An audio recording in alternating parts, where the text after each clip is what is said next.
வணக்கம். செல்வகுமாரின் வானிலையும் அறிவியலும். வரக்கூடிய நாட்கள் வானிலை எப்படி இருக்கும்? மூடுபனி, பனிப்பொழிவு, குளிர், வெயில், மழை ஆகியவை வரக்கூடிய நாட்கள் எங்கே எப்படி அமைய போகிறது?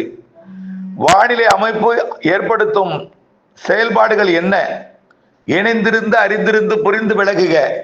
அதிகாரப்பூர்வ வானிலை அறிக்கைக்கு இந்திய வானிலை ஆராய்ச்சித்துறை அறிக்கையை பார்க்கவும். 2026 பிப்ரவரி 17 செவ்வாய்க்கிழமை அதிகாலை நிலவர ஆய்வறிக்கை.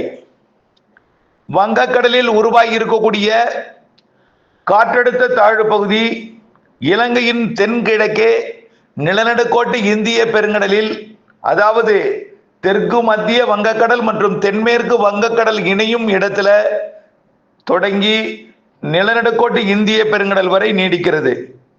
இதற்கு அடுத்ததாக ஒரு நிகழ்வு பார்த்தீங்கன்னா சுமத்ரா தீவு ஒன்று இருக்கும். இருவேறு நிகழ்வுகள். சுமத்ரா தீவு வரையே மேலும் ஒரு நிகழ்வு வந்திருக்கு. அதுதான் நம்ம 18ஆம் தேதி வரும் என்று எதிர்பார்க்கப்பட்டது.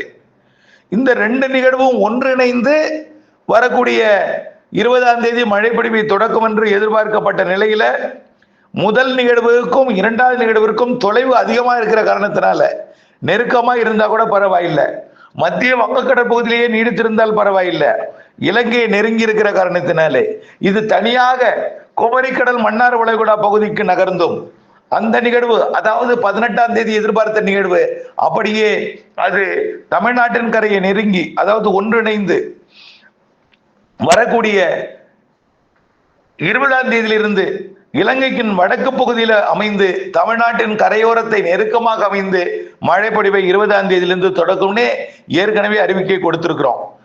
அதற்கு முன் இன்றைக்கு வானிலை எப்படி இருக்கும், வெயில் எப்படி இருக்கும் அப்படின்னு பார்ப்போம். மழை எப்படி, நாளை எப்படி, அதாவது வெயில் எப்படி, குளிர் எப்படி, பனிப்பொழிவு எப்படி. மழை நாம ஏற்கனவே சொல்லிட்டோம், 19ஆம் தேதிக்கு பிறகுதான் 18ஆம் தேதி இலங்கைக்கு, வட இலங்கை 19ஆம் தேதி, இன்றைய இலங்கைக்கு தொடங்கிடுச்சு 17ஆம் தேதி தென்கிழக்கு இலங்கையில. இது தமிழ்நாட்டிற்கு வரக்கூடிய நாட்கள்ல வானிலை எப்படி ஏற்படுத்தும், மழை தொடக்கம் நேரம் எப்பொழுது என்பதையும் அறிவியலோட இணைத்து பார்ப்போம். இப்போ குளிர் வானிலை நிலவுகிறது டெல்டாவில் இந்த அதிகாலை நேரத்துல. ஆனால் நேற்றைக்கு கொஞ்சம் மூடுபனி இருந்துச்சு, இன்றைக்கு மூடுபனி டெல்டாவில் குறைவா இருக்கு. பனிப்பொழிவு இருக்கு, கடுமையாக மூடி இயல்பு வாழ்க்கைக்கு இடையூறு கொடுக்கும் மூடுபனி அல்ல. ஆனால் பனிப்பொழிவு இருக்கு, குளிர் இருக்கு. ஆனால் இது மூடுபனி எங்க இருக்குன்னு பார்த்தீங்கன்னா, உயரழுத்தம் நேற்றைக்கு ஆந்திர பிரதேசம் ஒடிசாக்கு இடைப்பட்ட பகுதியில் நீடித்திருந்தது. இன்றைக்கும் கொஞ்சம் விலகி, அதாவது வடக்கு ஆந்திர பிரதேசம் மற்றும் ஒடிசாவில் நீடித்து கொண்டிருக்கு. ஆக இந்த உயரழுத்தத்தோட எண்டிங், அதாவது உயரழுத்த காற்று தரையை தொடும் இடம், அது மசூலிப்பட்டினம் முதல் சென்னை வரை இருக்கு. அதாவது உயரழுத்த காற்று தரையை தொடும் இடம் மசூலிப்பட்டினத்திலிருந்து சென்னை வரைக்கும். அதே நேரத்தில் கடலில் இறங்கி வரக்கூடிய இமயமலை குளிர்காற்று அதே இடத்துல ஏறுற காரணத்தினால விஜயவாடா மசூலிப்பட்டினம் இந்த பகுதி தொடங்கி சென்னை வரைக்கும், திருவள்ளூர் மாவட்டம் தொடங்கி கிருஷ்ணா மாவட்டம் வரைக்கும் உள்ள இடைப்பட்ட கடலோர மாவட்டங்கள் மூடுபனி காணப்படுது. தமிழ்நாட்டின் அதுக்கு சென்னைக்கு தெற்கே பனிப்பொழிவு இருக்கு, பெரிய அடர் மூடுபனி இல்லை, மூடுபனி இருக்கு லேசாக. தெற்கே வர வர வர வர அந்த மூடுபனி என்பது குளிர் பனியாக மந்தமான ஒரு பனிப்பொழிவாக இருக்கு, அவ்வளவுதான். பனிப்பொழிவு இருக்கு. இது காரணம் உயரழுத்தம். உயரழுத்த பனிப்பொழிவும் கீழே இறங்க, உயரழுத்த குளிரலையும் கீழே இறங்க, இமயமலை குளிர்காற்றும் ஒன்றிணைந்தால் அது மூடுபனி. அந்த செயல்பாடு திருவள்ளூரிலிருந்து விஜயவாடா வரைக்கும் நடைபெறுகிறது. ரைட். தமிழ்நாட்டிற்கு குளிர் வானிலை. இந்த பகல்ல என்ன ஆகும், வெயில் அதிகரிக்கும். ஏன்? வறண்ட காற்று, அதாவது குளிர்காற்று தான் ஏறுது. வெயில் அதிகரிச்சிருந்தாலும் உள் மாவட்டங்கள்ல போய் தான் அதிகமான வெயிலை கொடுக்கும். எங்க? ஈரோடு மாவட்டம், கரூர் மாவட்டம், திருப்பூர் மாவட்டம் வடக்கு பகுதி, ஈரோடு தெற்கு, ஈரோடு இந்த பகுதியில் போய் கொஞ்சம் வெயில் அதிகமாக கொடுக்கும். ஏன்னா இந்த சென்னையில் நுழையக்கூடிய, சென்னைக்கும் டெல்டாவிற்கும் இடையே நுழையக்கூடிய அந்த குளிர்காற்று, அதுல இருக்கக்கூடிய குளிர்ச்சி தன்மை வெப்பத்தால் லேசாக்கி மேலெழுந்து வறண்ட காற்றா அது நாமக்கல், கரூர், திருப்பூர், ஈரோடு மாவட்டத்துக்கு போய் அங்க போய் 30 டிகிரிக்கு மேல வெப்பத்தை கொடுக்கும். 30 டிகிரிக்கு மேல வெப்பநிலையை உயர்த்தும். அங்கதான் ஒரு கோடை காலம் போல இன்றைக்கு தெரியும். ஆனால் கடலோர மாவட்டங்களை பொறுத்த வரைக்கும் இதமான வெப்பம், வெயில் இருக்கும், சுடும், அனல் இருக்காது. அனல் எப்படி ஏற்படும்? கடலோரம் நுழையக்கூடிய அந்த நீராவி காற்று, குளிர்காற்றில் இருக்கக்கூடிய ஈரப்பதம் வெப்பமடைந்து மேல போயிட்டுனா வறண்ட காற்றாக, ஈரப்பதம் இல்லா காற்றாக திருச்சியை தாண்டி மேற்கே போகும். அது பாலக்காடு கணவாய் வழியா அரபிக்கடலுக்கு போகும். அங்க போய் அது அங்க இருக்கக்கூடிய குளிர்ந்த காற்றோட இணைந்து கேரளாவிற்கு மழைப்பொழிவை கொடுக்கும். கேரள கடலோரத்தில் மழையை கொடுக்கும். அது இடிமழைப்பொழிவை கொடுக்கும். அது வேற. இப்போ தமிழ்நாட்டை பொறுத்த வரைக்கும் இந்த வெயில் எங்க இருக்கும்?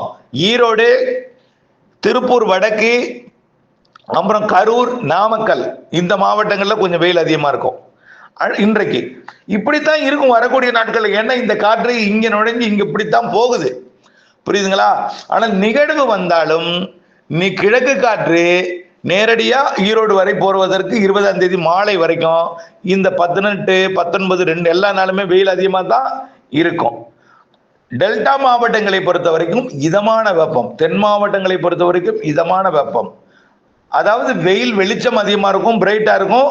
அதிக வெயிலை அனுபவிக்காதவர்களுக்கு, குளிர் சாதனத்திலே இருப்பவர்களுக்கு ரொம்ப வெயிலா தெரியும். ஆனால் வெயில் கொஞ்சம் கூடுதலா இருப்பது போல உணரப்படும். மரங்கள் இல்லாத இடங்களுக்கு போன வெயில் கூடுதலா உணரப்படும். ரைட். நாளையும் இப்படித்தான். அதாவது நாளை 18ஆம் தேதி, 19ஆம் தேதி கிழக்கு காற்று வந்துடும். அப்போ டெல்டாவிற்கு தெற்கே, டெல்டா தென் மாவட்டங்கள், மேற்கு மாவட்டங்களுக்கெல்லாம் கிழக்கு காற்று வரும். அதுல அவ்வளவு வெயில் இருக்காது. ஏன்னா கொஞ்சம் ஈரப்பதம் மிக்க காற்று. அந்த காற்று அது ஏற்கனவே நீர் ஆவியா தான் வருது, ஆவியா தான் வருது. இதற்கு மேல் ஆவியாகாது, ஆவியா தான் வருது. அந்த ஆவியாகக்கூடிய காற்று தான் மேற்கு நோக்கி போய் மேற்கு மாவட்டங்கள்ல மேகமூட்டத்தையே 19ஆம் தேதி ஏற்படுத்த தொடங்கினோம். தென் மாவட்டங்கள்ல மேகமூட்டத்தை ஏற்படுத்த தொடங்கினோம். ஏன்னா இந்த போதுமான குளிர்விக்கும் காற்று இல்லாத காரணத்தினால 20ஆம் தேதி இரு காற்று இணைவு கடல்லையே நடக்கும். என்ன சிஸ்டம் நெருங்கிரும், கடல்லே நெருக்கி இடைமறித்து நீராவியை, கிழக்கு காற்றையும் தெற்கு காற்றையும் இடைமறித்து மழைப்பொழிவை 20ஆம் தேதி ஏற்படுத்தும்.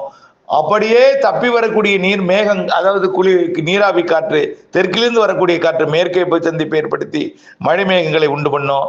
ஆக 20ஆம் தேதி தென் மாவட்டங்களுக்கு மழைக்கு சாதகம். நீராவி காற்றும், குளிர்காற்றும், அரபிக்கடல் காற்று சுழற்சியும் ஒன்றிணைந்து தென் மாவட்ட மேற்கு தொடர்ச்சி மலை மரங்களாலும் குளிர்வித்து தென் மாவட்ட பகுதிகளில் நிலநடுக்கோட்டு இந்திய பெருங்கடல் நீராவி காற்று நிகழ்வால் சுழன்று ஈர்க்கப்பட்டு மேற்கு நோக்கி செயல்படுத்தி மழை மேகங்களை உண்டு பண்ணும். அதே நேரத்தில் வரும் வழியிலேயே அது கடல்லையே நீராக மாறிவிடுகிறது. முழுமையாக நீராக மாறுவது கடலிலேயே நடைபெறுகிறது. கொஞ்சம் 25% தப்பி வருவதுதான் தமிழ்நாட்டின் தரைக்கு வந்து மழை பொழிவை கொடுக்க போகுது. இதுவே ஒரு பருவமழை காலமாக இருந்தால் என்ன ஆயிருக்கும்னா, இந்த கிழக்கிருந்து வரக்கூடிய காற்றும் நீராவி காற்றாக இருக்கும், தெற்கிலிருந்து வரக்கூடிய காற்றும் நீராவி காற்றாக இருக்கும். ரெண்டும் உள்ளே நுழைந்த பிறகுதான் அது வட இந்திய குளிரலையால மழை மேகங்களை ஏற்படுத்தும். ஆனால் இப்பொழுது வட அரைக்கோளம் குளிர்ந்து இருக்கிற காரணத்தினாலே வடக்கிலிருந்து வரக்கூடிய காற்று குளிர்காற்றாக வந்து கடலிலேயே இடைமறித்து மழை மேகங்களை உண்டு பண்ணி மழையை மாற்றுகிறது. இப்படித்தான் ஒரு நிகழ்வு கடந்த ஆண்டு டிசம்பர் மாதத்துல கடல்லையே இருந்து குளிர்காற்றை பெற்று மழை மேகங்களை உண்டு பண்ணி வட்டமடித்துக் கொண்டு இறுதியில அது பாலக்காட்டு கணவாய் வழியாக போனதெல்லாம் உங்களுக்கு எல்லாம் தெரியும். ஆகவே இடைமறிக்கும் காற்று இருக்கிறது. இதனால மழை கடலில் அதிகமாக பெய்யும், தரையிலும் பொழியும். தரையில் பொழிவது அளவாக இருக்கும், மேற்கேயும் இருக்கும், தெற்கேயும் இருக்கும். தெற்கே போவது சுழன்று இழுக்கக்கூடிய நிலநடுக்கோட்டின் வெப்ப நீராவி குளிர்விக்க சாதகம் இல்லாமல் தெற்காகவே முதல் நிகழ்வுன்னு சொல்லலாம். அதாவது நிலநடுக்கோட்டு இந்திய பெருங்கடலில் நீடித்துக் கொண்டிருக்கூடிய 2 நிகழ்வு இருக்குல்ல பார்த்தீங்களா. டெல்டாவில் நுழையிறது கடல்ல குளிர்விக்கும், வடக்கையும் அனுப்பும், வடகடல் டெல்டாக்குள்ளேயும் அனுப்பும். ஆனால் தெற்கே இருக்கக்கூடியது கொஞ்சம் குளிர்வித்து அப்படியே மேற்கு நோக்கி அனுப்பி மேற்கு மாவட்டங்கள், தென் மாவட்ட உள்பகுதிகளில் மரங்களாலும் அரபிக்கடல் காற்றாலும் குளிர்வித்து மழை மேகங்களை உண்டு பண்ணி மழை பொழிவை ஏற்படுத்தும். ஆகவே நிகழ்வு செட்டிங் இந்த செட்டிங் மழை காலத்தில் இருந்திருந்தால் வெள்ளப்பெருக்கு ஏற்படுத்தும். இப்பொழுது வந்திருக்கிற காரணத்தினாலே கடலிலே குளிர்வித்து, கடலிலே அதிக மழை, தரையிலும் மழை உண்டு, கனமழை உண்டு, மிதமான மழை, சற்று கனமழை எல்லாம் உண்டு. ஆனால் வெவ்வேறு இடத்துக்கு இடம் அருகருகே மழை பொழிவின் அளவும் பரப்பு மாறுபடும். ஆனால் அனைத்து மாவட்டங்களுக்கும் மழை இருக்கு. தொடக்கம் 20ஆம் தேதி, மேற்கே 20ஆம் தேதி, உள்ளே 20ஆம் தேதி, வட உள்ளே 21, 22, 23, வடகடலோரம் மற்றும் கர்நாடகா ஆந்திர எல்லையோரம் 22, 23, 24 தேதிகளில் இருக்கும். மார்ச் 2ஆம் தேதி வரையும் நிகழ்வு வங்கக்கடலில் இருந்து கொண்டு இங்கே குழப்ப வானிலையும், தூறல் வானிலையும், நனைக்கும் மழை வானிலையும், மேகமூட்ட வானிலையும் எல்லாம் ஏற்படுத்தி கொண்டு மார்ச் 2 வரை தமிழ்நாட்டிற்கு மழை வானிலையை கொடுத்து கொண்டிருக்கோம்.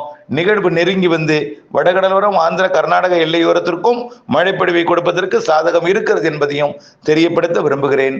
இணைந்தே இருங்கள் அப்டேட்ஸுடன்.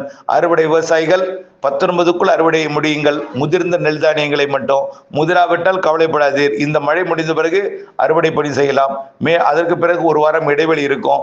அதற்கு பிறகு மார்ச் 8க்கு மேல 2வது வாரத்துல மழை இருக்கு. 3வது வாரத்துல உறுதியா இருக்கு. 2 நிகழ்வும் ஒன்றிணைந்து 15ஆம் தேதியிலிருந்து மார்ச் 20க்குள்ள ஒரு நிகழ்வாக வர வாய்ப்பு இருக்கிறது. ஆகவே அதற்கு இடையில இடைவெளி இருக்கு. அந்த நாள்ல அறுவடை செய்து கொள்ளலாம். இப்படி கோடையிலும் நிகழ்வு இருக்கிறது. ஏப்ரலில் 1, மேயில் 1 இருக்கு. முன்கூட்டியே தொடங்கும் தென்மேற்கு பருவமழை. அரபிக்கடல் வெப்பம் உயர்கிறது. இதன் காரணமாக அரபிக்கடல்ல தென்மேற்கு பருவமழை காலத்துல நிகழ்வு உருவாக சாதகம். அரபிக்கடல் வெப்பம் உயர்ந்தால்தான் தென்மேற்கு பருவமழை வலுத்திருக்கும். மிக வேகமாக வருவது மகிழ்ச்சி அளிக்கிறது. வங்கக்கடல் வெப்பம் மெதுவாக உயர்கிறது. இதனால தெற்கு காற்று வைகாசி மாதத்தில் வீசக்கூடிய காற்று தாமதமாக தொடங்கும். தாமதமாக தொடங்கினாலும் தொடர்ச்சியாக இருக்காது. வெப்பம் உயர வேண்டும். அதாவது கொல்கத்தா, ஒடிசா, அதாவது மேற்கு வங்கம், ஒடிசா பகுதிகளில் வெப்பம் மிகுந்தால்தான் வைகாசி காற்று வலுவாக இருக்கும். அது கொஞ்சம் தாமதமடையும், வேகம் குறைவாக இருக்கும். நிகழ்வு தொடங்குவது அரபிக்கு வங்கக்கடலில் தாமதம் ஏற்படும். இருந்தாலும் தென்மேற்கு பருவமழை நமக்கு அரபிக்கடல் பகுதியில் இருந்து வந்து அதாவது வங்கக்கடல்ல நிகழ்வு இருந்தால் தான் அரபிக்கடல் காற்றை ஈர்க்கும். அது தாமதமாக உயர்ந்து ஈர்க்கும். அதற்கு முன் அரபிக்கடல் பகுதியில் நிகழ்வு உருவாகி அதன் மூலமாக கேரளாவிற்கும் அணைகள் நீர்பிடிப்பு பகுதிகளுக்கும் மழைப்பொழிவை கொடுக்கும் என்பதுதான் நம்முடைய நீண்டகால அறிக்கையாக இருக்கிறது என்பதையும் தெரியப்படுத்த விரும்புகிறேன். இணைந்தே இருங்க. கோடை வெப்பத்தை பொறுத்த வரைக்கும் 100, 102, 104 வரைக்கும் போகும். நேற்றைக்கு 35 டிகிரி வரைக்கும் உயர்ந்திருக்குது ஈரோட்டில். ஆனால் அந்த 38 என்பதுதான் 100 டிகிரி, 38 தான் 100 டிகிரி. அந்த அளவுக்கெல்லாம் இப்பொழுதைக்கு தொடாது. 100, 104 வரைக்கும் போகும். 105 ஒரு நாள் போகும். டெல்டா மாவட்டங்கள், தென் மாவட்டங்கள், கடலோரத்தை பொறுத்த வரைக்கும் 100, 101, 102க்குள் இருக்கும். பெரும்பாலான மாவட்டங்களுக்கு 100க்குள் இருக்கும். ஒரு சில இடங்கள்ல ஏறினாலும் அது கடந்த சில ஆண்டுகளுக்கு முன்பு இருந்த அனல் காற்று போல் இருக்காது என்பதையும், கடந்த ஆண்டு வெப்பத்தையும், கடந்த ஆண்டு மழைப்பொழிவையும், கடந்த ஆண்டு கோடையையும் கற்பனை செய்து கொள்ள அன்போடு கேட்டுக்கொள்கிறேன். இணைந்தே இருங்கள் அப்டேட்ஸுடன். நன்றி.